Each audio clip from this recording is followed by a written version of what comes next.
Model হয়েছি আমরা, আমাদের ঘর থেকে বেরোলেই এখন শুধু উন্নয়ন আর উন্নয়ন, এত কথা বলা হয় উন্নয়ন নিয়ে, মাথাপিছু আয় নিয়ে গর্ব করা হয় ইত্যাদি ইত্যাদি। প্রধানমন্ত্রীকে কি একবারও প্রশ্ন করা হয়েছে যে বিবিএস এর রিপোর্ট এই যে ধরেন আমার বক্তব্য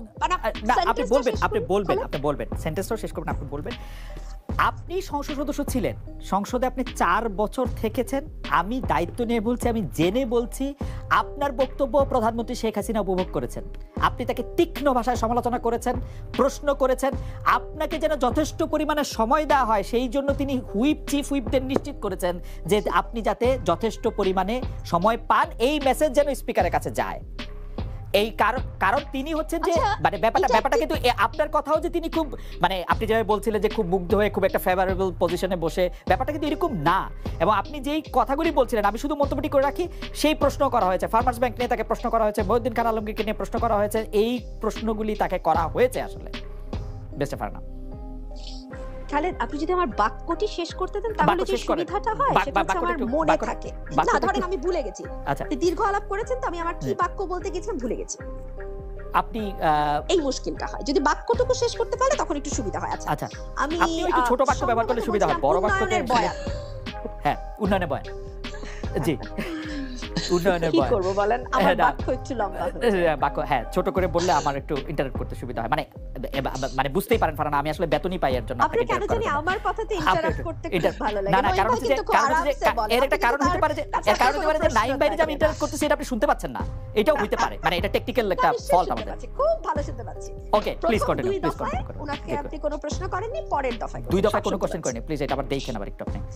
ঠিক আছে, উন্নয়ন নিয়ে দীর্ঘ বয়ান আছে এবং তার যেই বক্তব্য তিনি দিয়েছেন সেখানে তিনি এক জায়গায় দাবি করেছিলেন মাতৃমৃত্যু, শিশু মৃত্যু এবং গড় আয়ু তিনটি বেড়েছে। বিবিএস এর রিপোর্ট বলছে এই তিনটি আপনি যদি 2021 সাল থেকে শুরু করেন ক্রমাগত মাতৃমৃত্যু বলেন, শিশু মৃত্যু বলেন এবং গড় আয়ু কমে আসা বলেন, আমাদের সূচকগুলো খারাপ অবস্থায়। এগুলো নিয়ে তাকে কোনো প্রশ্ন করা হবে না। কিংবা ধরুন আমাদের যেই গিনি সহ বৈষম্য বাড়ছে, এই বিষয়গুলো নিয়েও কখনো তার দৃষ্টি আকর্ষণ করা হয় না। সংসদে আমার ব্যাপারে যে কথাটি আপনি বললেন যে সময় বাড়িয়ে দেবার একটি নির্দেশনা উনি দিয়েছেন ওনার চিফ হুইপের মাধ্যমে স্পিকারকে, প্রথম কথা হচ্ছে মেসেজ কারণ হচ্ছে যে সংসদ নেতা না চাইলে দিতে পারেন না উনি সংসদ নেতা না চাইলে যে প্রপোর্শনেটলি সংসদ সদস্যদের বক্তব্যের উপর সংসদ নেতা, আপনি জানেন সংসদের প্রসিডিংস আপনি আমার থেকে অনেক ভালো জানেন, এটা উনি ব্যবস্থা করতে পারেন। আমি এটি বললাম, আপনি এটি মানতেও পারেন নাও মানতে পারেন। আমরা উন্নয়নের প্রসঙ্গে আপনি বলছিলেন, আমি সরি, সংসদের একচ্ছত্র অধিপতি স্পিকার। দুই হচ্ছে আপনি যে কথাটি বলছেন এটা একটি চমৎকার মিথ যেটা আওয়ামী লীগ ছড়িয়েছে। আমার প্রথম দিনের যে বক্তব্য ডেপুটি স্পিকার সেদিন ছিলেন, প্রথম দ্বিতীয় দিনের বক্তব্য, দুঃখিত দ্বিতীয় দিন ডেপুটি স্পিকার ছিলেন এবং তিনি ভীষণ ভাবে আমাকে থামিয়েছেন, ইন্টারাপ্ট করেছেন, বসতে বলেছেন, সময় বাড়াননি।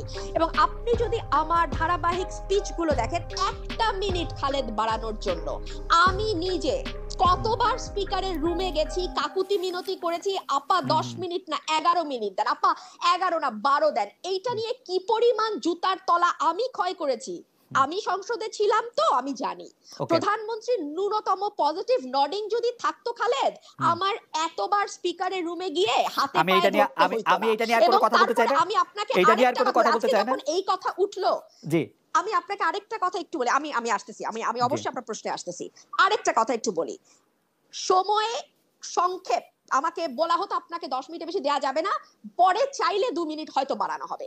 সেই হয়তো মাথায় রেখে আমি এক একটা স্পিচ বাজেটের এবং রাষ্ট্রপতির বক্তব্যের বাসায় স্টপ ওয়াচ ধরে ধরে কতবার প্র্যাকটিস করেছি আমি জানি। সুতরাং আমার যাত্রা কঠিন ছিল, কষ্টসাধ্য ছিল, পরিশ্রমের ছিল। এখন যদি এই কথা কেউ বলে আমার দুঃখ লাগে যে প্রধানমন্ত্রী ইশারা করছে আমার সময় বাড়ায় দেওয়ার জন্য, আমার দুঃখ লাগে।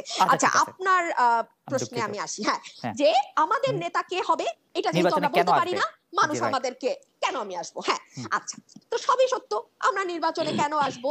আমার প্রশ্ন, প্রধানমন্ত্রীকে আমরা কেন নির্বাচনে আসছি না এই ব্যাখ্যাটা কেন দিতে হয়, এক। দুই হচ্ছে ওনাকে মানে ওনার সরকারের প্রতি, সরি ওনাকে না, ওনার সরকারের প্রতি আমাদের যেই দাবি সেটা হচ্ছে আপনি একটি নিরপেক্ষ নির্দলীয় সরকার ক্ষমতায় দিন, যার অধীনে নির্বাচন হবে। কেন? কারণ 94 সাল থেকে উনি সংসদ বর্জন করেছিলেন এই একটা দাবিতে, এবং ওনার হাতে যে প্রমাণটি ছিল সেটি হচ্ছে মাগুরা উপনির্বাচন। মাগুরা উপনির্বাচনকে ঘিরে উনি যদি বলতে পারেন যে বাংলাদেশে যতদিন বাংলাদেশের আয়ু থাকবে ততদিন পর্যন্ত প্রয়োজন হলে তত্ত্বাবধায়ক সরকার থাকবে, তাহলে আজকে 14, 18 এবং 24-এ এসে, এই 24টা বাদই দেন, 14, 18-র স্মৃতি মাথায় নিয়ে উনি কি করে আশা করেন যে 24-এ আমরা অংশ নেব? এবং 18-তে কিন্তু উনি আমাদেরকে কথা দিয়েছিলেন, বিরোধী দলের সকল মানে দল যারা নির্বাচনে গেছে তাদের সঙ্গে বসছেন, নেতাদের সঙ্গে বসেছেন, কথা দিয়েছেন এবং বলেছেন ওনার উপর ভরসা রাখতে। সেই ভরসা রাখার ফল হয়েছে 6টি আসন। তাহলে কেন বিরোধী দল 24-এ গিয়ে ওনার উপর ভরসা রাখবে?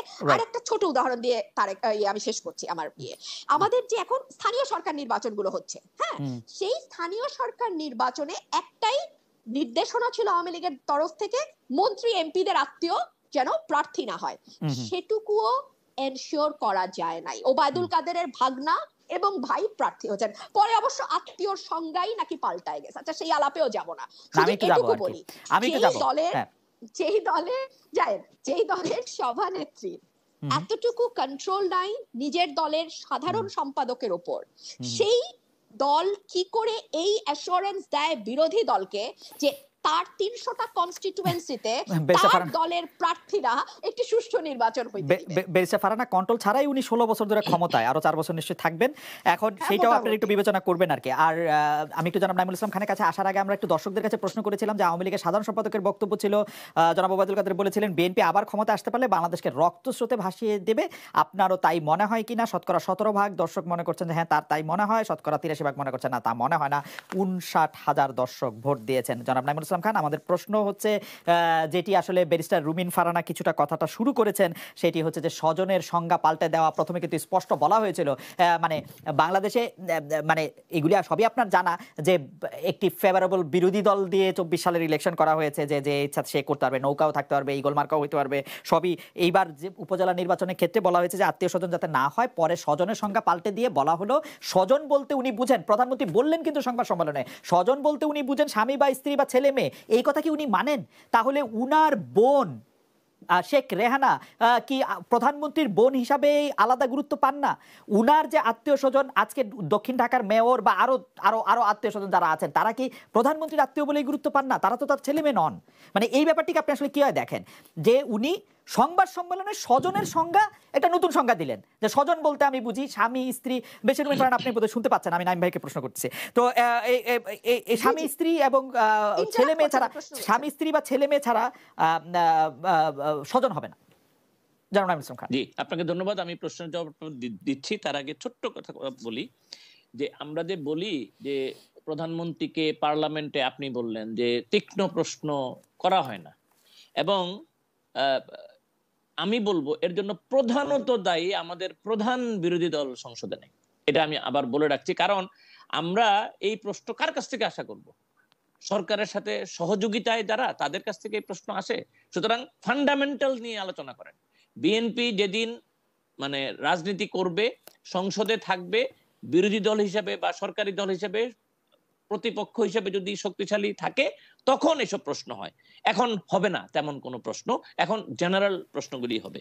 আর টেলিভিশন কয়েকটা বন্ধের কথা বলছেন, আমি বলবো যে 21 টিভি কিন্তু বিএনপি বন্ধ করেছিল, তখন কিন্তু টেলিভিশনে ছিল 4-5টা। যদি পার্সেন্টেজ হিসাব করেন, 21 টেলিভিশন বন্ধ করা, যেটা সারা দেশে দেখা যেত। 21 টিভি বোধহয় কোর্ট অর্ডারে বন্ধ হয়েছে, বিএনপি বন্ধ করে নাই। আহারে, তো আপনি কেন কোর্ট হইলে আর সরকার নাই, তাই তো? এই ফর্মুলাতে যাচ্ছেন নাকি এখন? আপনার কি ধারণা কোর্টের অর্ডারটা তৎকালীন সরকারের ইনফ্লুয়েন্স ছাড়া এই অর্ডার হইতে পারে? আপনার কি মনে আছে যে এই অর্ডারটা কত দ্রুততায় কিভাবে পৌঁছায়া এই 21 টিভির বন্ধ হওয়া নিশ্চিত করা হয়েছে? এটাকে আপনি ধারাবাহিকভাবে মনে করেন যে সব সময় কোর্টের বড় বড় অর্ডারগুলি আসলে সরকার ইনফ্লুয়েন্স করে করে, মানে এই সরকার আমলে যত কটা সিদ্ধান্ত হয়েছে? আমি আবারও বলছি যে আমাদের কোর্টের উপরে রাজনৈতিক এবং আর্থিক, মানে অর্থ যাদের বেশি, অর্থশালীদের প্রভাব আছে। এই প্রভাব এর চেয়ে বেশি বিস্তারিত এখন বলবো না, কিন্তু আলাদা অনুষ্ঠান হলে কথা বলতে পারবো। এখন আমরা আসি যে আপনার প্রশ্নটা কিছু শুধু ইঙ্গিতটা দেন, তাইলে আমি বলতে পারবো। মনে হয় আমার প্রশ্ন ছিল যে প্রধানমন্ত্রী তো স্বজনের সংজ্ঞা পাল্টাই দিলেন সংবাদ সম্মেলনে, যেহেতু তিনি কন্ট্রোল করতে পারলেন না। এটা কিন্তু জি জি, এখন দেখেন এখানে কিন্তু ইস্যুগুলি বুঝতে হবে। তার সামনে ইস্যুগুলি আসলো যে এটা কিন্তু কনস্টিটিউশনালি এই বাধা দেওয়া সম্ভব না। আপনি একটা মানুষ নির্বাচন করবে, আপনি কোন অধিকারে পাবলিকলি এটা বলবেন? উনি শেষ পর্যন্ত উনার ফান্ডামেন্টাল যে ডেফিনিশন অফ ফ্যামিলি ওটাতে এসছেন। আপনার যদি মনে থাকে, উনি কিন্তু উনার ফ্যামিলি ডিফাইন করে দিয়েছিলেন, ওনার বোন, ওনার সন্তান, বোনের সন্তান, এর বাইরে ওনার ফ্যামিলি নাই। অন্যজনের ক্ষেত্রে এটা আলাদা কিন্তু কেন? ওনার স্পষ্ট। অন্যজনের ক্ষেত্রে আলাদা কেন স্বজনটা? আচ্ছা দাঁড়ান, আপনি এখানে শেখ রেহানার কথাটা বলেছেন, এটা আমি সুস্পষ্টভাবে জানি বলে বলতে চাই। শেখ রেহানা এখানে বঙ্গবন্ধু কন্যা হিসেবে তার একটা মর্যাদা এবং তার যেটাকে বলে নিরাপত্তার ব্যবস্থা নিশ্চিত করা আছে। এটা কিন্তু বুঝতে হবে। ফজলে নূর তাপস, ওই আমি আবারও বলি, ফজলে নূর তাপসরা সহ আরো অনেকে এমপি আছে, কিন্তু তারা তাদের কোর ফ্যামিলি মেম্বার নয়। এটা মাননীয় প্রধানমন্ত্রী পার্লামেন্টে একাধিকবার এবং প্রেস কনফারেন্সেও এটা ব্যাখ্যা করেছেন। এবং আমি আপনাকে বলি, উনি এমন ভাবে ব্যাখ্যা করেছেন, আমি যদি উনার দূরাত্মীয় হইতাম আমি লজ্জা বোধ করতাম বলতে যে আমি শেখ হাসিনার পরিবারের লোক, লজ্জা বোধ করতাম প্রকাশ্যে বলতে। এবং আমার ধারণা ওনারা এখনো লজ্জা বোধ করেন। ওনারা শেখ হাসিনা অত্যন্ত কঠিন ভাবে এই ব্যাখ্যাটা দিয়ে দিচ্ছিলেন যে আমার ফ্যামিলি বলতে কিছু নাই, এটাই আমার ফ্যামিলি, এর বাইরে কোনো দায়িত্ব তাদের নাই। তো আমি এটুকুই বলছি। এই প্রশ্নটা যদি একটু আবার প্রথম থেকে আসি, মানে শেখ হাসিনা যখন প্রথমে স্বজনের কথা বলেছিলেন, তখন তিনি এই কথা মাথায় রেখেই বলেছিলেন যে ছেলে মেয়ে বা স্ত্রী স্বামী? না, একটা জিনিস দেখেন, আমি কিন্তু এর অংশটা প্রথম অংশে এটা জবাব আছে। আমি বলেছি ইট ওয়াজ হার মানে গুড উইশ যে এই এমপিরা মন্ত্রীরা যেন তাদের নিকটজনকে নির্বাচনে না দেয়, এটা যেন কর্মীরা যেন এখানে একটু জায়গা পায়। এখন আপনারা দেখেন, আমরা এখানে কঠিন থেকে কঠিনতর তির্যক প্রশ্নের মাধ্যমে প্রধানমন্ত্রীর এটা যে অনেস্ট একটা ডিজায়ার, এটা কিন্তু আমরা হয়তো হাসি ঠাট্টা করছি বা এটার বিরোধিতা করছি। কেন এই ডিজায়ারটা অনেস্ট? কিন্তু এটা কনস্টিটিউশনালি, মানে এই ডিজায়ারটা কেন অনেস্ট? মানে সারা বাংলাদেশ আওয়ামী লীগের বিভিন্ন র‍্যাঙ্ক এন্ড ফাইলে ভাগ করে সবাই মিলে যেন পায়, এটা কেন একটা অনেস্ট ডিজায়ার হবে? না না, এটা আমি আবারও বলি, এটা কিন্তু একটা রং ইন্টারপ্রিটেশন। উনি বলেছেন যে আওয়ামী লীগের হয়ে, প্রথমত তো উনি তো প্রতীকী উইথড্র করে নিয়েছেন। এখন উনি চাচ্ছেন যে সবাই আসুক, বিরোধী দলও আসুক, প্রতিদ্বন্দ্বিতা হোক, এবং মন্ত্রী এমপিরা যেন ইনফ্লুয়েন্স না করে তাদের নিকটজনদেরকে উনি নির্বাচনে আসতে নিরুৎসাহিত করেছিলেন। এইটা তার অনেস্ট আকাঙ্ক্ষা, ইচ্ছা। এইটুকু যদি আমরা এগ্রি না করি তাহলে তো হয়তো কথা বলা ডিফিকাল্ট। আর শেখ রেহানার ব্যাপারে একটা কথা বলি, উনি বঙ্গবন্ধু কন্যা হিসেবেই ওনারও গৌরব, ওনারও পরিচয়। ওনার দ্বিতীয় পরিচয় হচ্ছে বাংলাদেশের প্রধানমন্ত্রীর বোন। তৃতীয় একটা পরিচয় আছে যে ওনার মেয়ে ব্রিটেনে একজন এমপি। এখন আমি আরেকটা কথা বলি, এটা নিয়ে আমাকে আরেকটা অনুষ্ঠানে প্রশ্নের মুখোমুখি হয়েছিল যে ইন্ডিয়াতে প্রধানমন্ত্রীর সাথে কেন শেখ রেহানা গেলেন, কোন ক্যাপাসিটিতে গেলেন। আমি আবারও বলি, যে কোনো দেশে যখন সরকার প্রধান, রাষ্ট্রপ্রধানরা দাওয়াত পায়, তার ইমিডিয়েট ফ্যামিলি দাওয়াত পায়। ওনার যদি হাজবেন্ড থাকতো, স্পাউস হিসেবে দাওয়াত পাইতো। আপনি মনে করে দেখেন, আমি ইন্ডিয়াতে কানাডার প্রধানমন্ত্রী তার ছেলেকে নিয়ে আসছিলেন, এরকম কিন্তু বিভিন্ন জন নিয়ে আসে, এটা কিন্তু খুব ন্যাচারাল। আর বঙ্গবন্ধুর কন্যাকে, আমাদের জাতির পিতার কন্যাকে আপনি কিভাবে আন্ডারমাইন করেন? না, আমরা কেন তুচ্ছ করার চেষ্টা করব? নাইম ভাই, আমরা কিন্তু জাতির পিতার কন্যা, বঙ্গবন্ধুর কন্যাকে আন্ডারমাইন করতে চাচ্ছি না। আমি শুধু আপনাকে দেখাইতে চাচ্ছি যে বাংলাদেশের মন্ত্রিসভায় আওয়ামী লীগের কেন্দ্রীয় নেতৃত্বে শেখ হাসিনা যাদের, মানে আপনি বলছেন যে তিনি পরিবারের সদস্য বলেন নাই, কিন্তু আমরা দেখেছি শুধুমাত্র পরিবারের সদস্য বলেই কারা কারা মন্ত্রিসভায় স্থান পেয়েছেন, শুধুমাত্র পরিবারের সাথে ঘনিষ্ঠ বলে। কোথায় মন্ত্রী এখন?